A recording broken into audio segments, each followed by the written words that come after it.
Apple just had a crazy week of product launches, but something was missing. Details on the multiple software updates that came out this week. The revamped Siri 2.0 is coming soon, but with a twist. The upcoming Apple Home Hub has been delayed yet again, and more, all in today's episode of Apple Weekly. Okay, so let's start with Apple's absolutely insane week of product launches. So we got 7 brand new products that just got announced this week, and they are going to be releasing next Wednesday on the 11th. Now, of course, the headlining, product, the one that got all of the talk, all the buzz, is the new budget MacBook Neo, because it's only $599. And we're already seeing reports like this one from TrendForce saying that the MacBook Neo is going to reshape the laptop market. And TrendForce is estimating global notebook shipments to fall by 9.2% year over year. Meanwhile, Apple's notebook shipments are going to increase by 7.7% in 2026. And they're saying that the MacBook Neo alone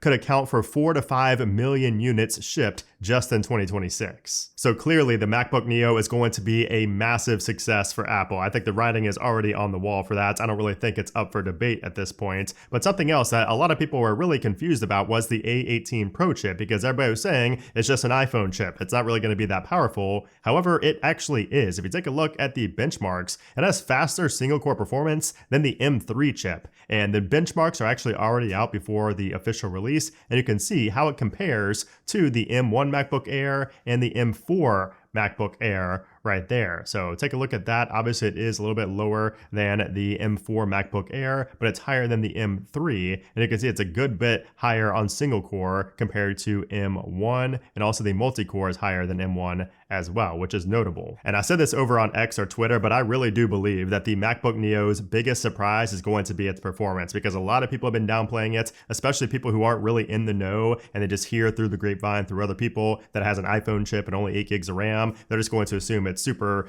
low performance like Chromebooks or something like that. But I think that's going to be the thing that surprises a lot of people. And if you're wanting to pick up a MacBook Neo, just know that some of them are already being delayed. So MacRumors actually put out a little report here talking about which models are selling out the fastest. And you can see right here, the one with the biggest delay is actually the 512 gig blush and citrus colors. Now, I would assume that's because the higher storage variants they've just made less of. But as far as the base model variants, it looks like the blush is the one that is selling the best because it's pushed back the most, which is not surprising at all. I think that the pink MacBook is going to be absolutely massive. And like I joked around on Twitter or X, I said this is going to be the new default when you walk into Starbucks. You're going to see a lot of these pink MacBook Neos over the next several years. Okay, enough about the MacBook Neo. It's just not very often that we get a brand new MacBook model. As once in a blue moon. We don't see that very often, so I do want to really emphasize that. And I will have a lot of coverage here on the channel about that as well. But anyways, we did see other products get announced this week. So we did also see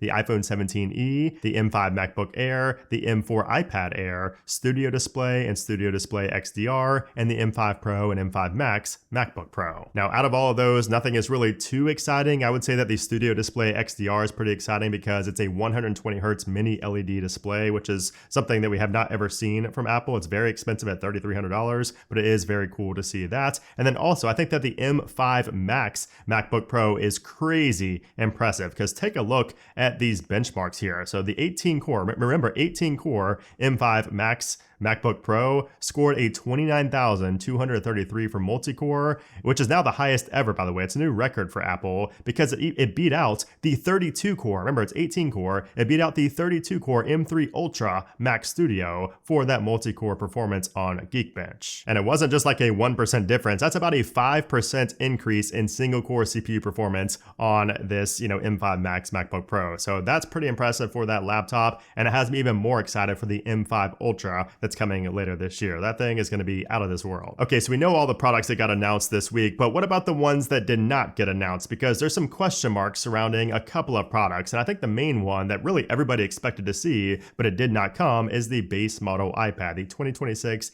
iPad, which of course is going to be like $330, really cheap iPad. Why was that not released, or why was that not announced? And I think the answer to this is actually pretty simple, and it's pretty straightforward when you think about it. Apple's MacBook Neo was the star of the show because of its price tag. If Apple were to release the iPad, the base iPad, which is cheaper than the MacBook Neo, a lot of people would be comparing the two and talking about which one should you buy, which one's better. And some people would lean, in the way of the iPad. And then all of a sudden, all the attention is off. Not all the attention, but some of the attention is off of the MacBook Neo. And I don't really think that's something that Apple wanted. I just think Apple wants the MacBook Neo to have its time to shine and for it to be cheaper than an iPad Air at the same price as an iPad Air, depending on which model you get. So I don't really think it's anything more than that, just the psychology of the rollouts. I do think it's still going to get released pretty soon. I just don't think Apple wanted to do it at the same time as the MacBook Neo. Now, something else, a lot of people, I had so many comments about this, people wanting this, is the Apple TV. I think this would have been the perfect time to launch a new Apple TV because, of course, Apple has that,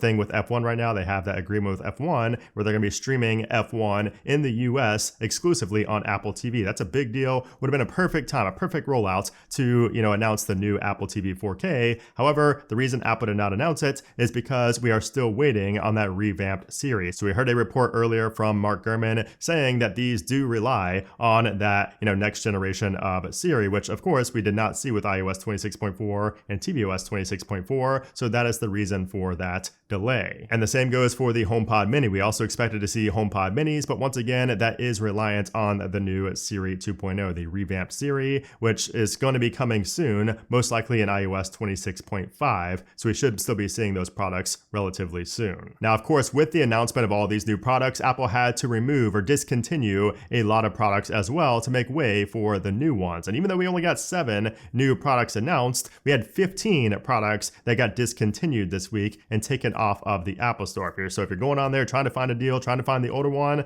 you're not going to be able to see that. And you can see this list here, courtesy of Mac Rumors. You can see all the ones that are missing there. And pretty interesting, you can see the 13-inch MacBook Pro with M5 and 512 gigs of storage has been discontinued, along with the M3 Ultra Max Studio with 500 gigs of storage. Now, of course, just because these are not sold on Apple's website does not mean they're not available elsewhere. You can also check on Amazon for these products and, of course, on eBay and some third-party websites as well. Now, one of the products that we were expecting to see in the first half of 2026, not necessarily in the spring, but in the first half, is the HomePad or the Apple Home Hub, the new, Amazon Echo Show-like device for the kitchen that's going to be like Siri, a Siri speaker with an iPad attached to it. That's something we expected to see in the first half of this year, maybe at WWDC, but now we're hearing that's actually been delayed until later this year. And this comes from leaker Kasutami. He said this on Twitter or X. He said, "Clearance, HomePad at fall." So you can see he calls it the HomePad there. We don't know for sure that that's the name, but that is something that he is saying, and he does have a track record. So it could be called the HomePad.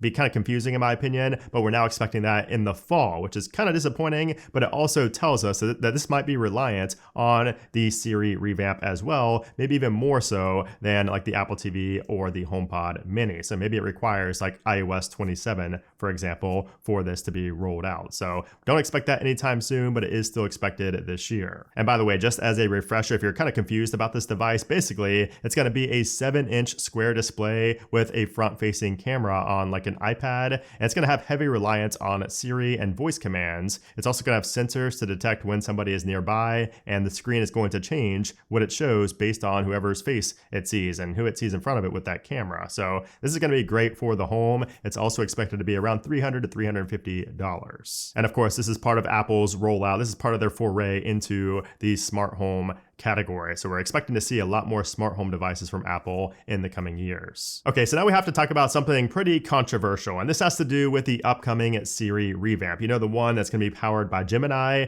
We're now hearing that might actually not run on Apple's servers. It might run on Google's servers. So according to the information, Apple has reportedly asked Google to set up servers in its data centers to run a future version of Siri that's powered by Gemini. So as you know, right now with Apple Intelligence, if you ask Siri, a more complex question, a more complex query, it's going to route that through Apple's own in-house private cloud compute, its own servers. However, those servers were not really designed for large AI models like Gemini, and only about 10% of Apple's servers are at capacity. So like only 10% of the capacity in Apple's own servers are actually being used right now. However, when they do the whole revamped Siri with the Google Gemini, powered Siri, that's going to be a much larger model. So it's going to spike that capacity way up, apparently more than 100%, because Apple now needs Google's servers to handle this. And this is pretty funny and ironic because if you remember before, Apple actually banned its engineers from using Google's cloud servers over privacy concerns. But after Google improved its security systems back in 2023, Apple did start adopting its infrastructure for AI workloads. It was trusted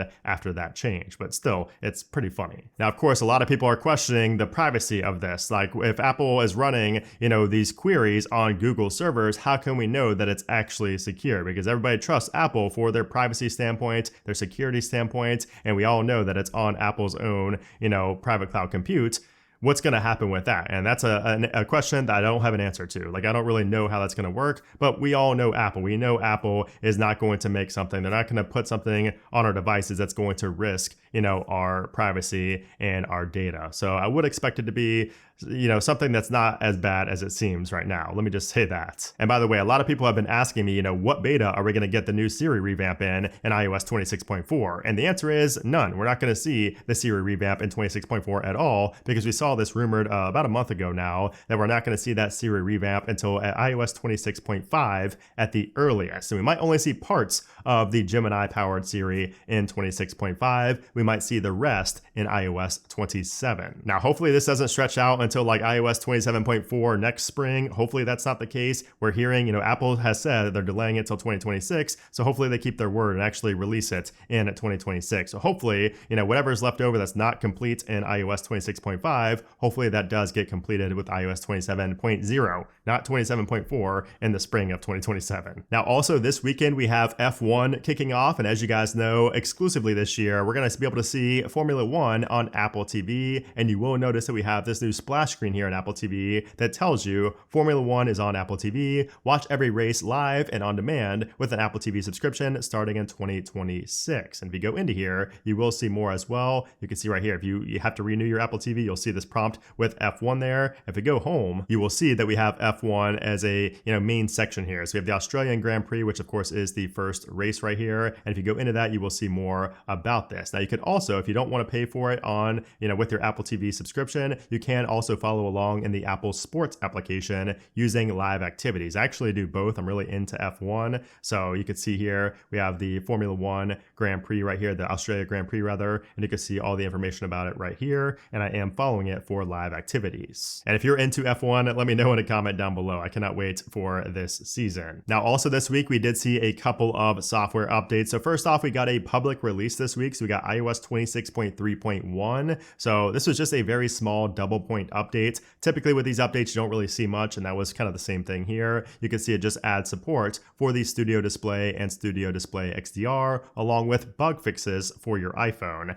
Now, I have been using 26.3.1 on my secondary device over there, but I haven't really noticed any major changes with that compared to 26.3. Now, some users in the comments did say the performance got a little bit better, but usually with double point updates, you don't see a big difference in performance or battery life. So I would kind of, temper your expectations with this update if you did install it. It's just going to be a bug fix update, and of course, adding support for those studio displays. And then also this week, we saw iOS 26.4 Beta 3 get released for developers, and we finally saw iOS 26.4 Beta 2 get released for public beta testers. So for some reason, Apple just completely skipped the public beta when Developer Beta 2 came out, but they finally released after Developer Beta 3 came out, which was quite confusing, but that is something to note. So if you are on the public beta, you finally got an update this week. And then of course, the big story in this beta update is the fact that the brand new emojis that we were all so excited for are missing. They're just simply showing up as a square with a question mark in the middle. It's like we're playing Mario here with these, but if you tap on them, you can see it does say distorted face right there,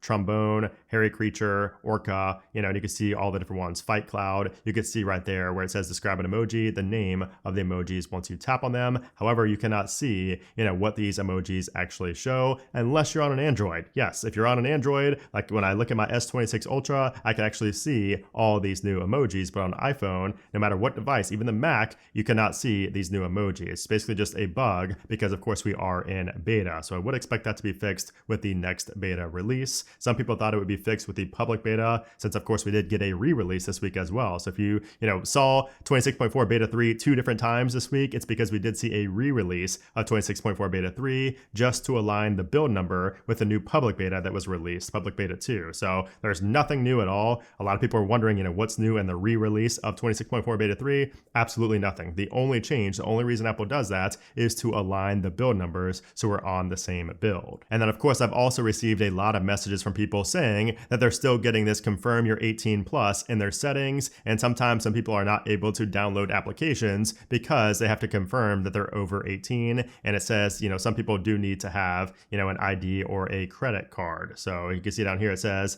that a valid credit card can help confirm you're at least 18. And some people may not have a credit card. So there's been a lot of back and forth on this. But basically, Apple did come out and say that this is a bug. However, it's still showing up in the latest build of 26.4. This is a bug in beta 2, and now it's apparently a bug again in beta 3. So not sure what's going on there. Hopefully it does finally roll out and it's not a bug, but that is something that some users are still facing, especially in the UK. Also, something that's up for debate right now is a new feature in iOS 26.4 that's kind of a mystery. And if you go into accessibility here, display and text size, we have reduce highlighting effects. Now, some people in the comments seem to think that they know what this does. However, I've tested this so many times side by side with a previous device on 26.3 and 26.3.1. I don't see any difference when I turn this on. I've seen, around the edges of the application, some people are saying maybe it's around the edges, or maybe it's the button itself. Like when you tap this button, maybe it doesn't highlight as much.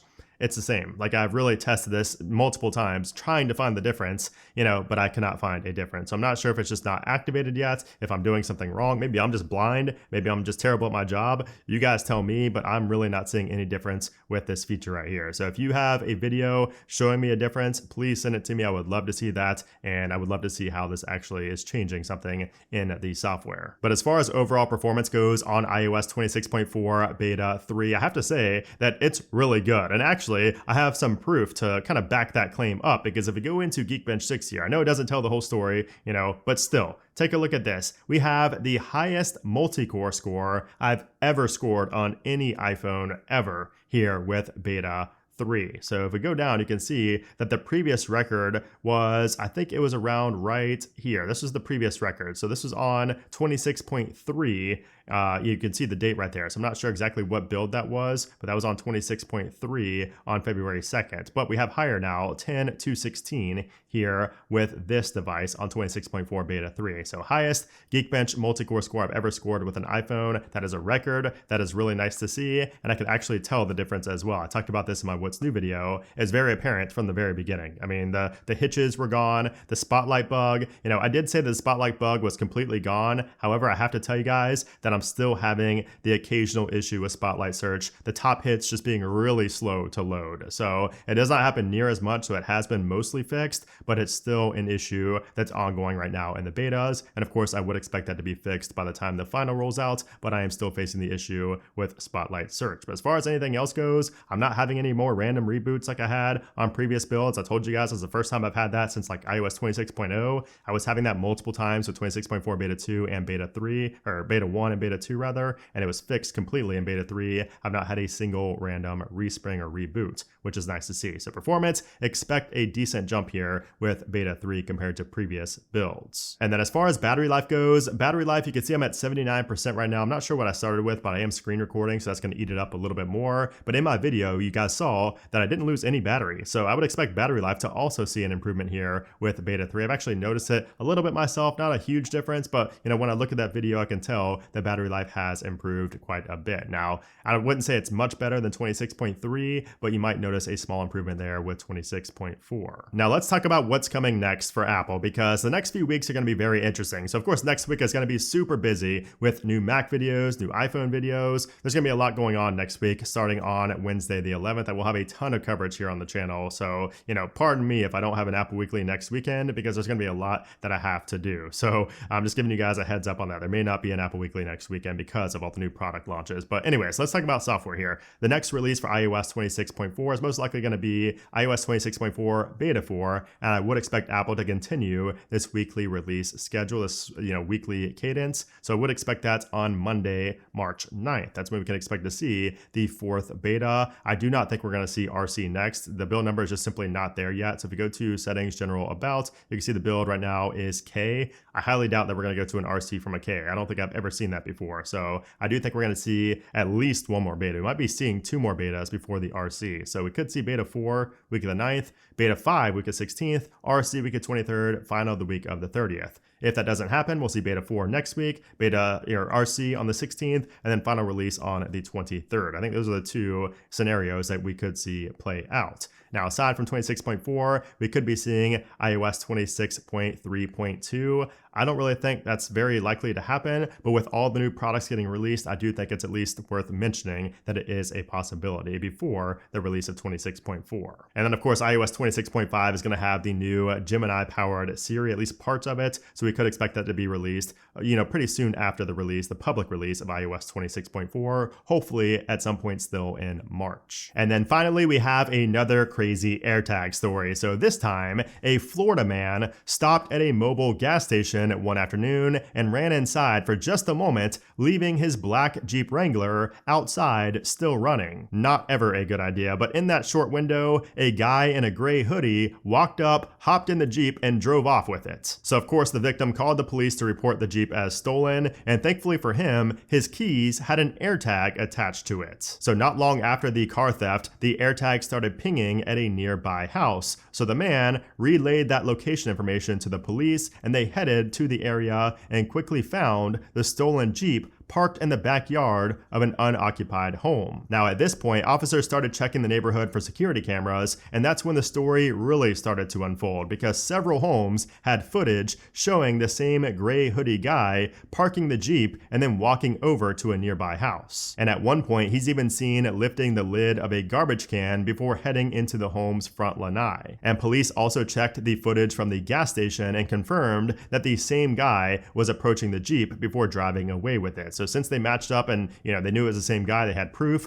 officers were able to get into the house where the AirTag had pinged, and the residents actually gave them permission to search the property. So inside, detectives spotted something interesting. They found a gray hooded sweatshirt that looked exactly like the one in the security footage, but the real moment came when detectives triggered the AirTag's sound. I can press, start a sound from an AirTag. So they followed the beeping coming from the AirTag into the garage, where they eventually tracked it down to a storage bin filled with Christmas decorations. And of course, inside of those storage bins, they found the victim's car keys with the AirTag attached to it. And not long after the police found that, a man walked out of the house with a dog, and that's when police were able to detain him. And he was wearing beige pants and shoes, which matched what investigators saw in the footage of the theft. Police later identified him as a 47-year-old man named Daniel, and he was arrested for burglary of an unoccupied conveyance, grand theft of a motor vehicle, and petty theft. And all of that is because an AirTag attached to a keychain led the police straight to the person's house. So without the AirTag on those keys, they may not have found this Jeep for a very long time. So make sure you guys always put an AirTag on your car keys as well. That's an area I haven't really talked too much about, but make sure you do that and put one in your car as well. Just get 2 of them to keep you safe. Anyways, guys, that is it for this week's episode of Apple Weekly. I hope you enjoyed it. Next week, like I said, it's going to be very busy with all the new Apple products coming out. So I'm just giving you a forewarning that there's not going to be an Apple Weekly next weekend because I have a lot of other products and videos to get to, but I will be back the following weekend. So hope you guys understand, and I will see you very soon.